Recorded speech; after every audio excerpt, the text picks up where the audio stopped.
D'Antoni.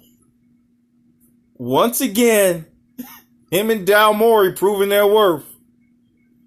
Probably make one of the most idiotic moves I've seen in the season.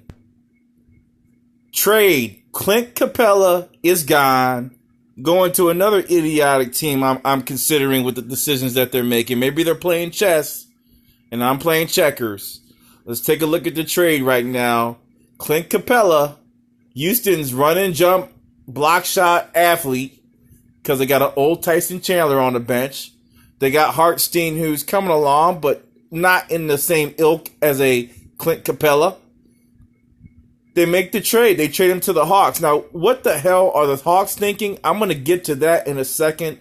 Makes no sense for this trade with Alex Len, with Bruno Fernando, with John Collins, who I know is a power forward, but they can play small ball with him, with the Damon Jones, who I think is actually a better jumper than Clint Capella. I'm surprised that Mr. Jones wasn't traded over to the Rockets. That would have made a lot more sense. Let's get through it. What are the players? Who's moving? And I'm going to get to who won this trade deal. The Hawks get Capella. The Rockets throw in Nene. Old man has been playing too much. Also included in this trade is Minnesota and the Nuggets, just a high level. You can see at the top. That's why you're seeing Robert Covington, the big three-point man, along with Jordan Bell, who I think is a very good athlete, a more athletic. I don't want to say he's an athletic power forward. I like this play. Marquise Chris comes to mind. It definitely can fill the gap. However, if you keep going down, losing Clint Capella and Nene, then the poor team that I think just got hit the hardest, in my opinion, was the Rockets in Minnesota. When you look at what the Nuggets get, the Nuggets get Bates Diop, again a big, long, small forward. Shabazz Napier comes in as a potential point guard, maybe another trading trip. I would trade him. I think they have the pieces now for an easy trade to get Mr. Dennis Smith Jr. They get Noah Vonleh on the front court. I mean, if this is not the strongest front court that I've ever seen in basketball from a potential perspective, it is scary what they have. We'll get to their lineup. And then they got Gerald Green. They traded Gerald Green away and suffered that bad injury earlier in the year. I don't know how he'll come back. He's older. They let him go, and it is what it is. The Wolves, in return, after losing Shabazz Napier, Vonleh, and Gerald Green, they get Mike Beasley. They get Malik Beasley. They get Juancho Gomez, Hernan Gomez, who can shoot the three, and Jared Vanderbilt, who I don't know much of. In addition, I think the biggest name on this trade that went over to the Wolves is Evan Turner. And then the Hawks also receive a first-round pick in 2020. Excuse me. And the Wolves also received the Hawks 2020 first-round pick via the Brooklyn Nets. So good assets. I think Juancho Gomez will stick. Malik Beasley can be a good role player. They got Evan Turner as an old vet that knows what he's doing. So what are the next moves with these guys? Because it makes no sense for me for a Houston team that has been performing so well this year overall to make this move. But there's always something behind the scenes that's happening. I wish I could get to the G League and highlight what I see there. There's a couple players there that stand out. But you lose Green, you lose injured Green, and then Clint Capella. I thought if Green could come back, it would have been exciting to see him on the squad, but it's not to be so, and he's old enough where they don't think he can progress back to where he was or what he was. So you bring in a Covington there to take his slot, and then the big slot here is Jordan Bell is going to take over for Clint Capella.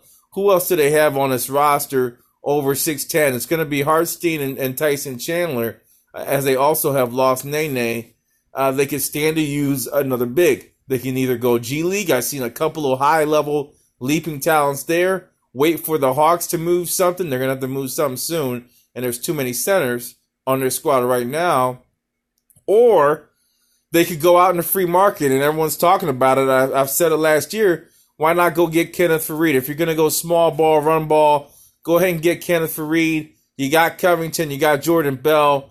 Go ahead and get Fareed, all Montrezl Harrell busters and see what you can do. Be interesting to see what will play out if they were able to get those two.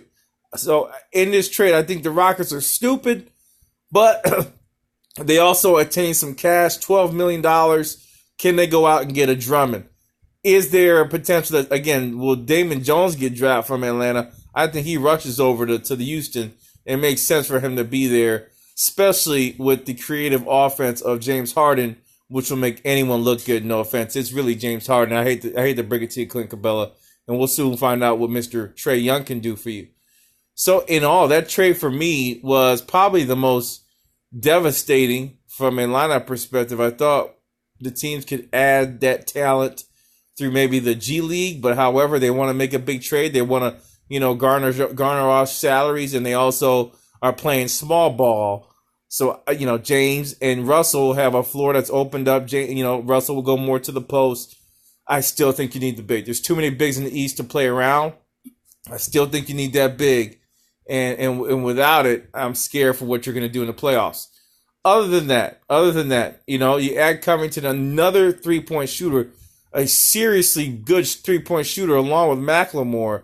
It's getting quite scary from a three-point line. If this team is hot, believe it or not, they're going to go all the way.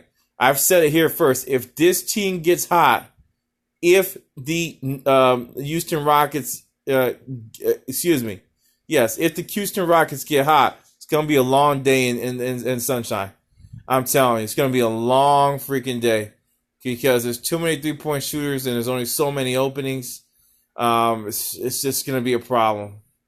It's just going to be a problem for them. So, other than that, again, good take from me on the Rockets is, hey, D'Antoni, what's your next move? Because right now, this doesn't seem to be the best move. It seems to be a mistake. But if you're going to go out there and get Fareed, if you're going to try to get one of the free agents that gets waived because of this trade, or if you look in the suburbs, maybe sometimes you get lucky in your supervisor uncovering, a nice-looking opportunity possibly for an Andre Drummond. All Four Sports signing off. It's crazy. It's happening. Deadline's tomorrow. What other moves we shall see?